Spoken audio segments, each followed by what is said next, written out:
making so excited. You're continuing. Yeah? Still there. I just wanted to make sure. But you've still got a chance.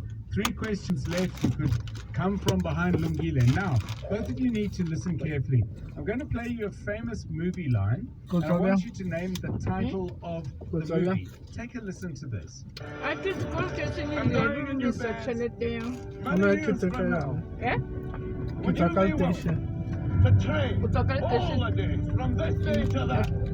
For one chance, just one chance, to come back here and tell our enemies How's it go highway? that they may take our lives. Bakal selamat sampai.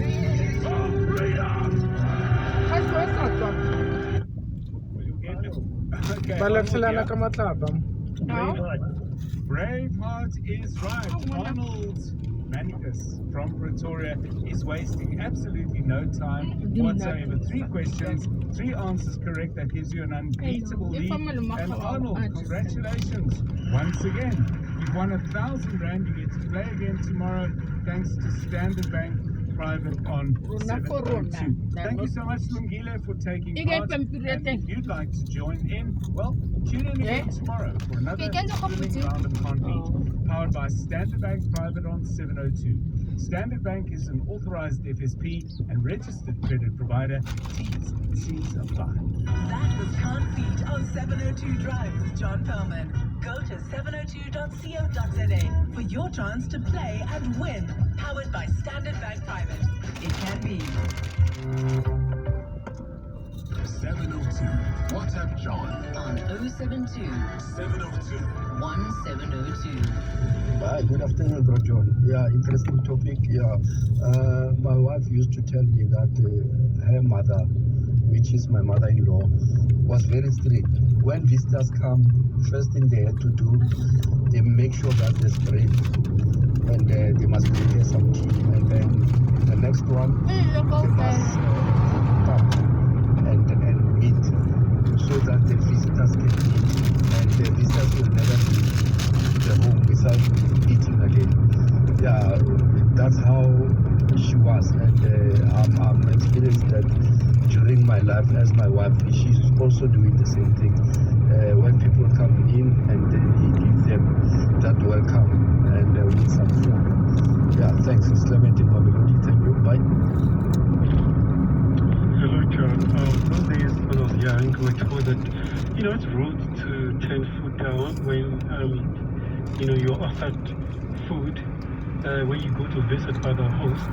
But then again, the stories have been poisoned because they've been out of not wanting to disrespect. Even when they have gut feeling about the food, they end up eating it and they'll die. So I would, when they offer me food, I would just blatantly say no. I just say, in my head, that's how you, with respect, you eat poison. What do you? If I don't know language, is much more funnier. Oh, this is my how. I'm visiting the home of somebody who might poison you with their offering. You need different friends. That has never even crossed my mind. Any place I've been with someone. They may, in fact, be trying to poison me, put an end to my life. 702, we're asking you about rules that apply for your home and visitors can. Instructions to give the young about how to behave when you are the visitor in your home. 702 afternoons. For all of the listeners who are like, oh my goodness, I don't necessarily suffer any particular mental challenge or illness, but I do have some quirks or social anxieties. Where can I go to figure out which game could best suit me? There are a lot of app-based games. There's a game like Hackify, which is very science-based. There's another one called Project Evo for ADHD. I mean, I can give you the list, but it's absolutely endless. It's like business technology driven. 702 afternoons.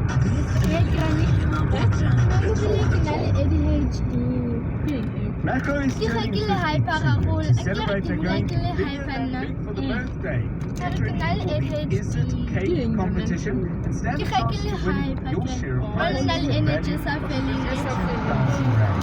Visit any of their selected stores from the 22nd of July to the 30th of August to enter. T's and C's apply. Macro. Save money, live better. The legend is back. Wa ba bona ba iketsang ka re ba tshwara ba leba ko di-mining. Tickets have sold out for the 23rd of September, but you have one more shot to see Ba go the pula ke Grammy ni mo lo Award-winning chuchu wa R&B and di-taxi. soul royalty live. Ke etsahetseng? Ah, ke itse ba sa tjhentjha ba teng.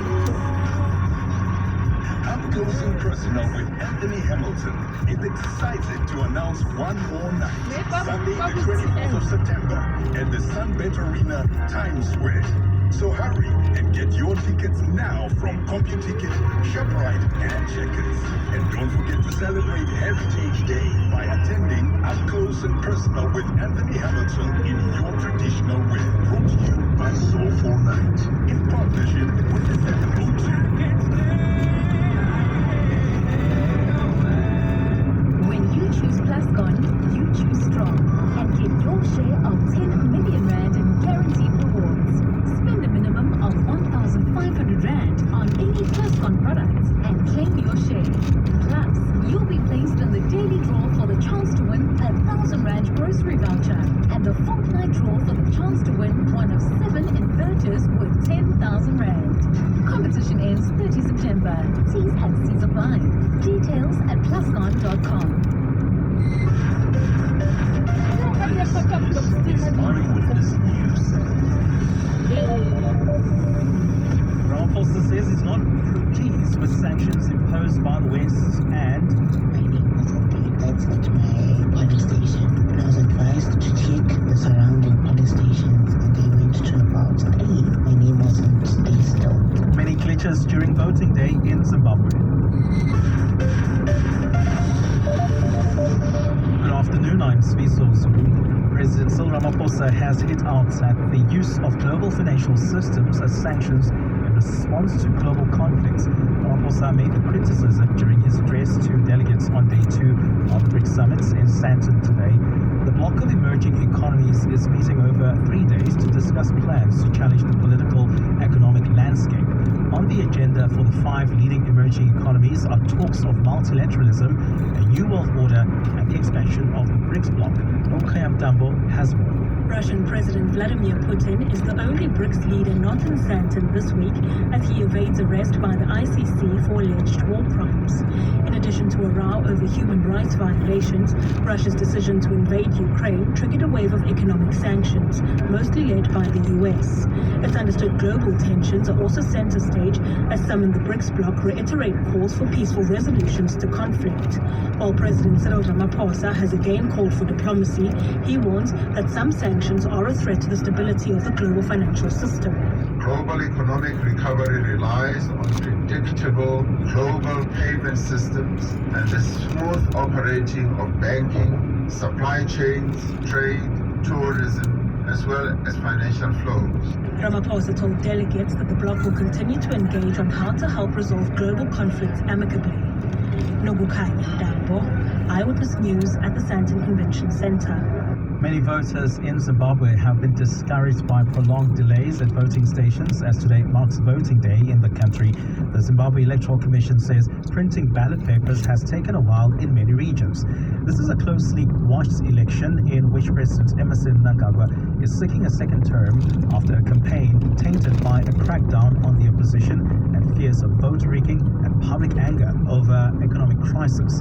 Mnangagwa came to power after a coup that deposed late ruler Robert Mugabe in 2017. He's squaring off against Nelson Chamisa, who leads the Citizens Coalition for Change Party, while the main opposition accuses the ZTE of questionable conducts, which they denied.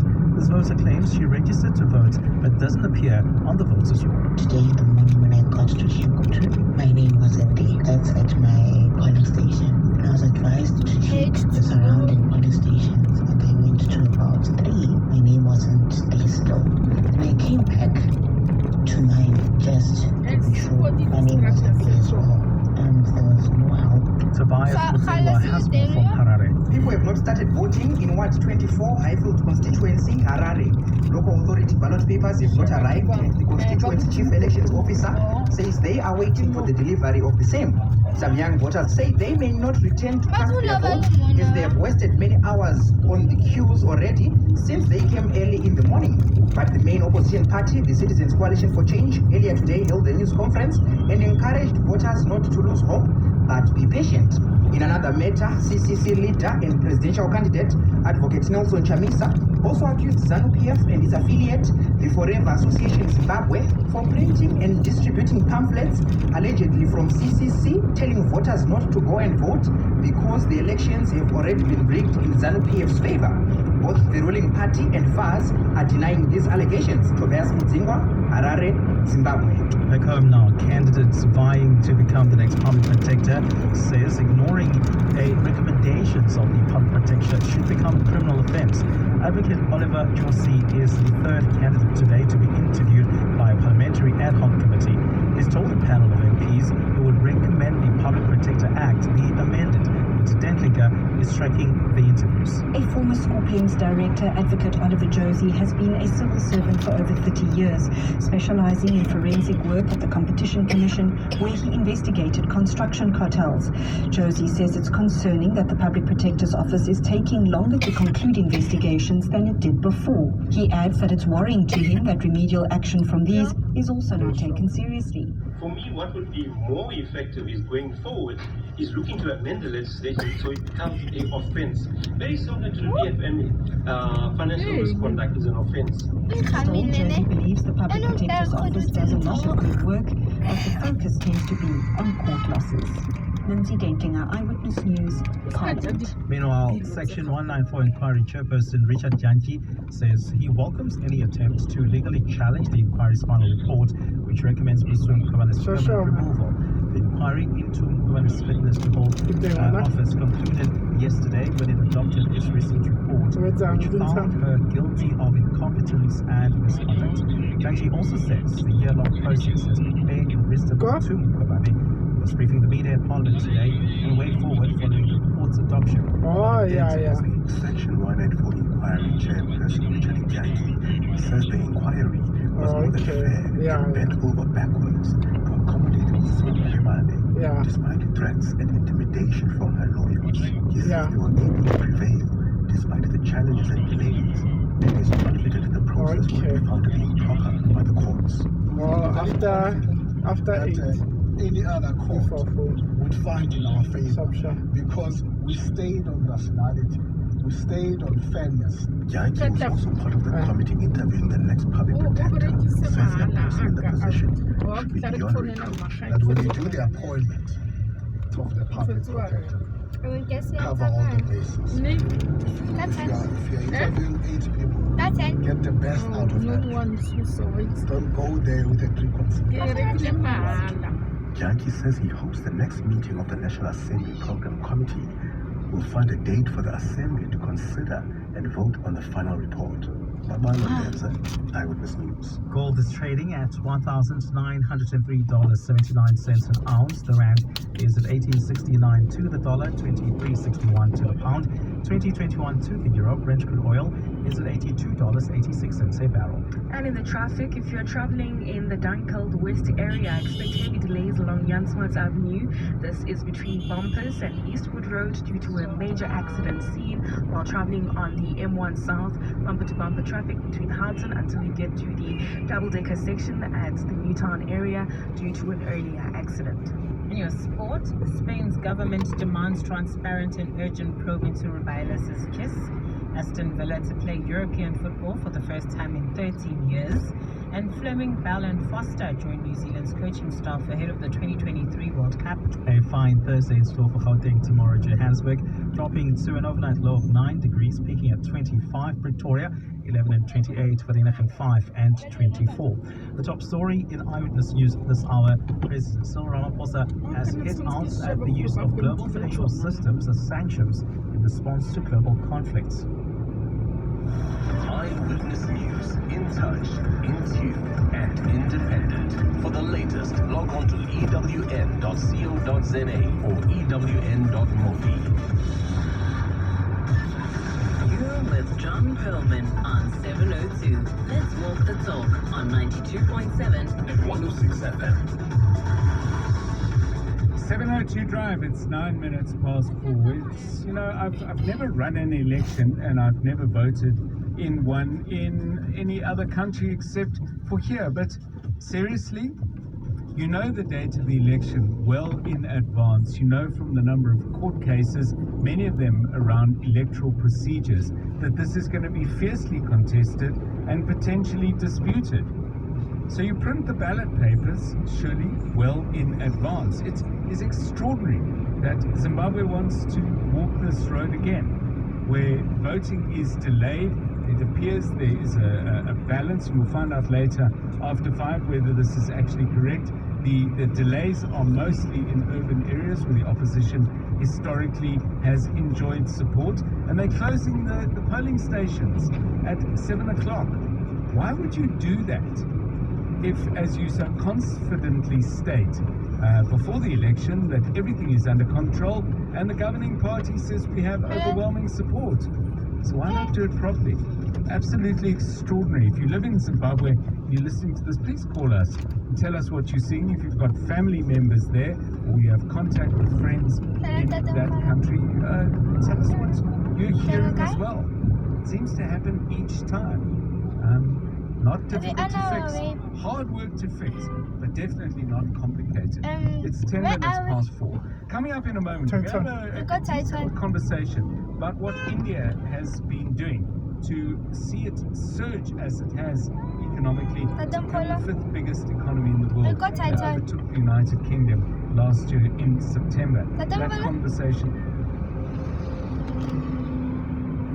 Your mother is not here. I don't know.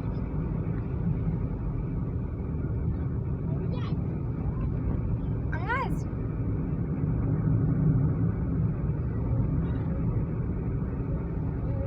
Bye.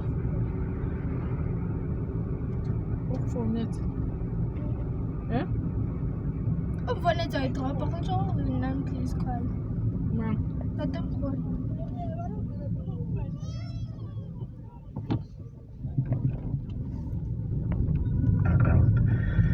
As soon as the visitors have left the house and the words "bring him here" are uttered, that's how you know. Zippo, PE. Hi, John and the team. Tuiton Soshanguve. The instructions that I used to get when I was young, whether I'm visiting or there are visitors at home, they used to tell me that I mustn't. When I'm eating, I mustn't chew the bones. When I'm eating, finishing up my food, I mustn't lick the plate. That's the thing that where I'm coming from. We are starving. So that's what they used to tell me when I was young. In that vision, I know you made me laugh. They were from Proteatlet. Hi, Uncle John. It's Tolana from the Val Nice Show and a great topic. Yeah, I think what I used to remember as a rule, you know, when we were watching TV, Prime Soapy Time, and because it was these 4 rooms. So there was one TV, one sitting dining room. When my grandfather or grandmother had visitors, no one will tell anyone. We stand up and we go. It moved on to 2 more generations after me, and that was it. Thanks, Uncle Jay. I mean, no licking the plate. I can see that, but what if you've had oxtail or chicken? No chewing the bones. That's not good. Just ask for more. as opposed to licking the plate. But that was probably a rule as well, hey? I mean, no, asking for more. Well, I don't know, wait till it gets to that more and the best bits are gone and there's that bit on the oxtail you can't get out with your knife. Tough times. 14 minutes past 4. John Perlman on 702. 3 to 6 p.m.